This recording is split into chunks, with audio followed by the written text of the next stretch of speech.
El Chapo's son pleads guilty and makes a deal with the U.S. government. A Canadian gangster arrested in Nevada and charged with leading an international meth and fentanyl smuggling ring. All of that and much more on this week's edition of Organized Crime News Weekly.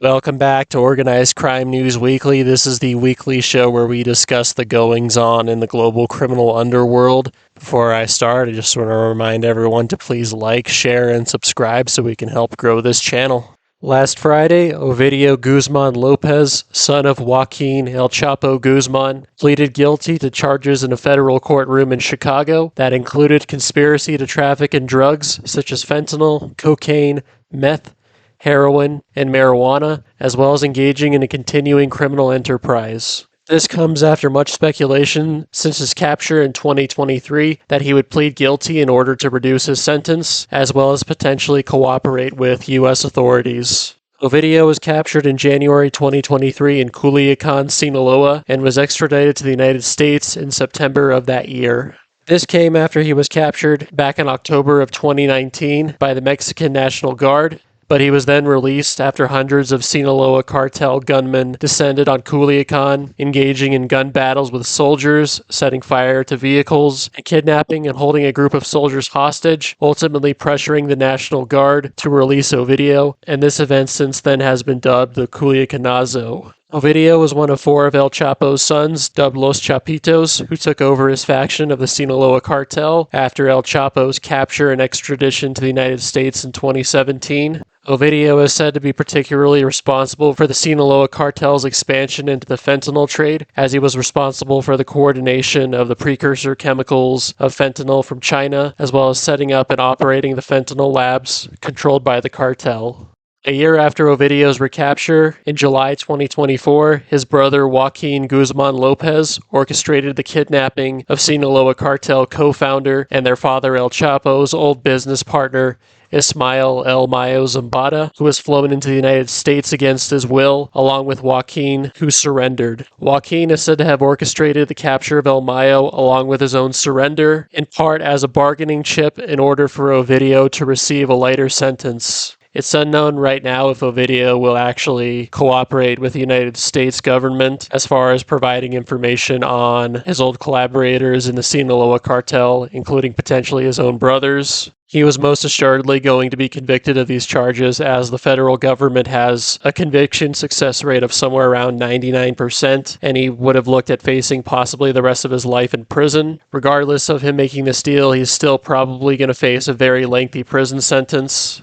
Ovidio definitely would have information that could incriminate his brothers, as well as potentially criminal figures from around the world, potentially also in China as well, due to his dealings with fentanyl precursors. Also, potentially, he could have a lot of information on corrupt Mexican politicians. But this all comes amidst the continuing war between his faction of the Sinaloa cartel, the Los Chapitos, as they wage war against the faction led by the son of Mayo Zambada, Mayito Flaco, in a war that has been going on for almost a year now and has seen approximately 2,000 people killed. This war shows no signs of ending anytime soon, and Ovidio's guilty plea and potential cooperation shows that the once mighty Sinaloa cartel may finally beginning to completely disintegrate. On July 11th, Costa Rica's former security minister and former Supreme Court judge, Celso Gamboa, was indicted by the federal court of the Eastern District of Texas for leading a criminal organization responsible for the manufacturing as well as the trafficking of cocaine into the United States. This comes after Gamboa was arrested on June 23rd in the Costa Rican capital of San Jose. Arrested that same day was Gamboa's alleged partner, Edwin Danny Lopez Vega, also known as Hecho de Rata. Gamboa's network is alleged to have stretched from Colombia to Mexico into the U.S., and he's alleged to have worked closely with Mexico's Sinaloa cartel, as well as Colombia's Clan del Golfo, the most powerful cocaine trafficking organization in Colombia. And Gamboa is said to have acted as the Clan del Golfo's representative in Costa Rica.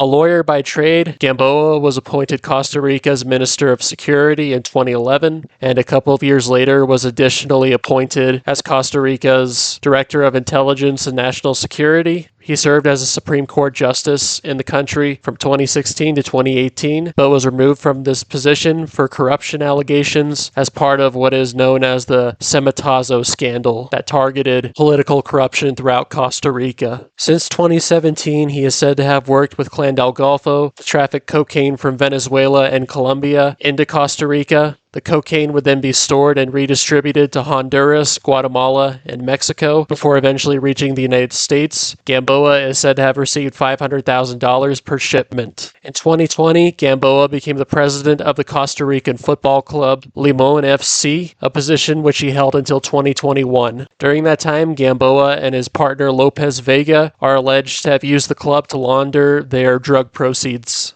Gamboa was secretly recorded on a wiretap by DEA informants in September 2023, where he bragged that the administration of Costa Rican President Rodrigo Chavez gave him free rein to smuggle cocaine into Costa Rica, but President Chavez vehemently denies these allegations. In recent years, Costa Rica has become a significant transit hub for cocaine, with 32.1 tons of drugs seized in 2024 alone. It has become a very useful place for South American cartels to traffic their drugs for ultimately sending them on to Mexico and then to the United States. The fact that such a former high-ranking politician was this directly involved in a cocaine trafficking ring makes this particularly interesting. Usually politicians like Gamboa will just sit back and take bribes and let other people traffic the drugs, but it seems that he had a much more hands-on role in the overall scheme of things, to the point where he was considered to be directly in league with Colombia's Clan del Golfo. Gamboa is currently sitting in a Costa Rican jail as he awaits extradition to the United States. He faces a minimum sentence of 10 years and faces a maximum sentence of life imprisonment if convicted of the charges he faces.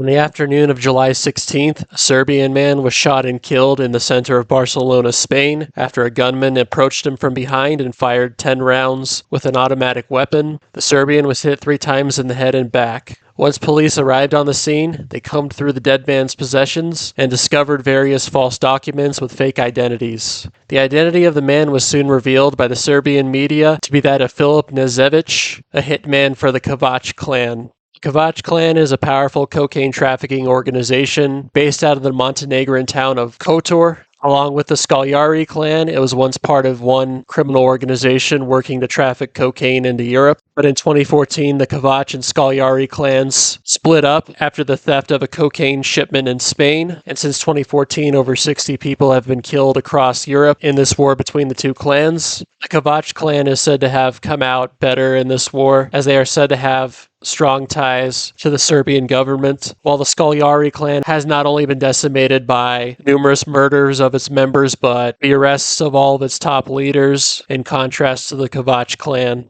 At the time of his murder this week, Nezevic was wanted for his role in the murders of members of the Scagliari clan, Alan Kozar and Damir Hadzic, which occurred in July 2020 on the Greek island of Corfu. Nezevic was one of 4 gunmen who surrounded and shot at the car, carrying the 2 men as it entered the villa they were staying at.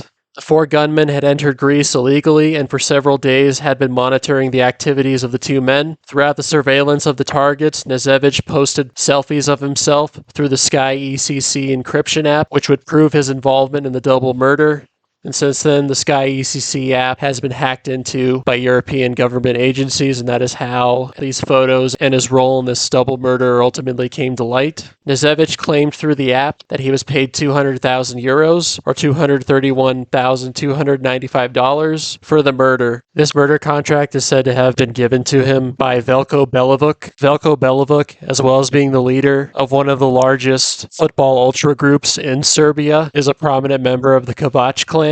He is currently in custody in Serbia, where he is on trial for the double murder of Kozar and Hadzic, along with the leader of the Kovac clan, Radoje Zavisar, and powerful Balkan drug lord Darko Saric. In addition to this double murder, Nezevic, at the time of his death, was on trial in absentia for the 2018 murder of Scagliari associate Miodrag Krusic and the attempted murder of journalist Olivera Lakic in Montenegro, but due to his death, that trial has now been postponed. So far, the shooter of Nazevich in Spain has not been arrested. It remains unknown exactly who was responsible for his murder. It would not be surprising if it was the Scagliari clan striking back against one of the hitmen who took out two of its most prominent members 5 years ago. Spain in recent years has also become a gathering place for criminal groups around the world. Oftentimes they come into conflict with one another for different reasons. So it could potentially also be a score settling with another criminal outfit based in Spain. But the true culprits behind Nazevich's murder are unknown at this time, as the violence that has plagued the Balkan underworld for the past decade continues. This past week, revelations have come to light of an arrest of a Canadian last month in Nevada who is said to be the head of a transnational drug trafficking organization involved in the manufacturing and sale of fentanyl and meth, involving some of the most powerful criminal organizations on the planet. This arrest came as part of a DEA-led investigation that saw an agent planted in an undercover role. Arrested in Nevada was Opinder Singh Sian of British Columbia. A man with a prior criminal history going back almost 2 decades, Sian survived 2 shooting attempts on his life back in 2008 and 2011. He is said to be an affiliate of the British Columbia-based Brothers Keepers gang, a powerful gang in the region that is heavily made up of Indo-Canadians. Brothers Keepers are said to be a Canadian proxy for the Sinaloa cartel, and they are affiliated with the Wolfpack Alliance, a coalition made up of powerful Canadian criminal organizations such as the Hells Angels, the Independent Soldiers, and the Red Scorpions. The investigation into Sian began in June 2022 in Ankara, Turkey, when the DEA's attaché office recruited a confidential informant known only under his codename of Queen. Queen became acquainted with Sian and later on would introduce him to an undercover DEA agent who claimed to have a relative who worked at the Port of Long Beach in California. Port of Long Beach is one of the U.S.'s busiest container ports, and the DEA agent told Sian that he would be able to facilitate the smuggling of shipments of meth into the port. Sian was allegedly working as the middleman for a Turkish drug lord as part of a plot to smuggle meth into the port of Long Beach. The meth would then be stored in a safe house in Pomona, California, before being placed on another ship and sent to Australia. Australia is said to have the most lucrative drug market in the whole world, where prices for drugs such as cocaine and meth are far greater than Europe and the United States. Sian met with the informant Queen and the undercover agent on a couple of occasions throughout 2023 in Vancouver and Los Angeles to discuss the details of the shipments. In these wiretapped conversations, Sian claimed to be working on behalf of various criminal organizations, including the Irish Kinahan cartel, Italian mafia groups, Mexican cartels, various Canadian organized crime groups, and the aforementioned Turkish drug lord. Before the meth could be delivered to Australia, DEA agents intercepted the shipment and replaced the meth with a fake substitute, as well as placing a tracking device on the shipment. When the shipment reached Australia, it was tracked to a stash house in Sydney, where the receivers were promptly arrested. As part of this investigation into Sian, it is also alleged that a Chinese associate of Sian, who owned a trucking business by the name of Peter Peng Zhao, also discussed with the informant Queen, potentially trafficking fentanyl precursors from China into Vancouver before trucking them down to Los Angeles. Indian intelligence claims that Sian is heavily linked to Pakistan's intelligence services, the ISI, who are said to have a long history of collaborating with drug traffickers, and that Sian acts as an intermediary between the ISI and Chinese suppliers of fentanyl precursors that are linked to the Chinese Communist Party. The Chinese Communist Party are also said to have a very prominent role in the smuggling of precursor chemicals for fentanyl to Mexico and more increasingly to Canada, particularly the British Columbia area. Indian intelligence also claims that the Brothers Keepers gang that Sian is affiliated with acts as a proxy for the ISI as well and is heavily tied to the Khalistani movement, which is a movement involving Sikhs in India who aim to create a Khalistani state separate from India. The Indian government views the Khalistanis as terrorists, and the ISI have long been rumored to aid the Khalistanis in their efforts.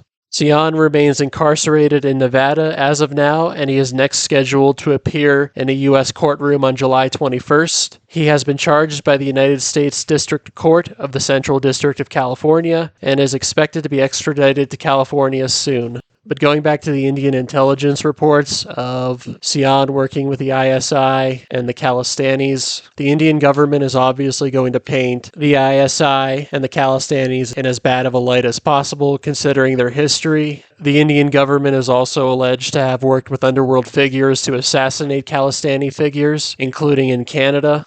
This story is fascinating because it considers criminal groups from all different corners of the globe and even includes the participation of state actors, which is an increasing trend as governments across the world use underworld figures to obtain their ends and commit their dirty work, whether it be through drug trafficking or other illegal activities. Other associates of Sian are also said to have been ensnared in this plot. It remains unknown if anyone else from the other groups I mentioned in this story will ever face justice for this plot. This is a story that showcases the highest levels of the international drug trade in 2025. All right, that's going to do it for this week's edition of Organized Crime News Weekly. Thank you so much for tuning in. I'll be back next week to report on more stories concerning the global criminal underworld. Thank you so much for tuning in.